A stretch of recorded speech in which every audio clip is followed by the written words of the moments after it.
So there's nothing. We're not even going to give this a précis. It's just Cam has to read this, and we'll get $50. He'll know what it is when he starts. Oh, this is delectable. Okay. Is Cam going to do the Voight Kampf test on Terra? Oh God. Actually, Did you say what I thought you said? The Voight Kampf test on Terra, yeah. Actually, this might actually just be the Voight Kampf test, depending on your reaction to it. All right. Frodo walked down the hall at Middle-earth Senior High School, his backpack slung over his left shoulder. He walked through the wave of sophomore students who were running to their classes. When Frodo arrived at his locker, he couldn't help but heave a sigh of relief. Why, you may ask? Well, because there was more space by the lockers than in the middle of the hallway. He lazily entered his locker combo, his fingers twisting and turning the lock.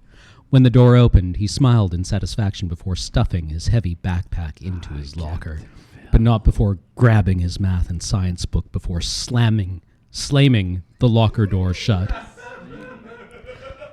Suddenly, he heard the sound of fast scampering feet upon the floor of the halls, and the noise was coming in Frodo's direction.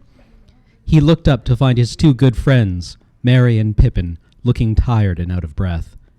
What did you do this time? Frodo couldn't help but ask.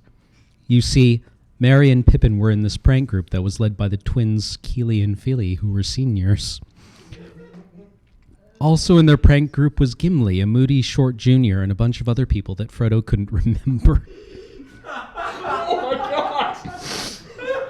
Stole Toriel's script for the play she's in, Merry said, heaving breaths between each word. Toriel was a senior that was in theater, music, and choir program. She had long fire-red hair that was always in a ponytail and emerald green eyes. What was it called? Pippin asked, pausing for a moment while stroking his chin. Les Miserables? An irritated but familiar sigh was heard behind him. I think you mean Les Miserables, Pippin. Frodo turned, happy to see his best friend since kindergarten, Sam. Sam stood there, his arms were crossed over his chest. His eyes narrowed at his two prankster friends. You shouldn't have done that. Toriel's going to kill you. You know that, right? Sam asked while frowning. Merry laughed light-heartedly. So, it was worth it. Plus, Keely said he'd give me $20 if I stole... Of course Keely did, Sam mumbled under his breath. Merry and Pippin, you get back here right now. Frodo flinched as he heard the outraged voice of Toriel at the end of the hall. Oh crap, Pippin gasped in worry. Got to go. Bye, Frodo, Sam. And with that, Merry and Pippin ran down the hall. Frodo stared after them, smirking in amusement at his two friends.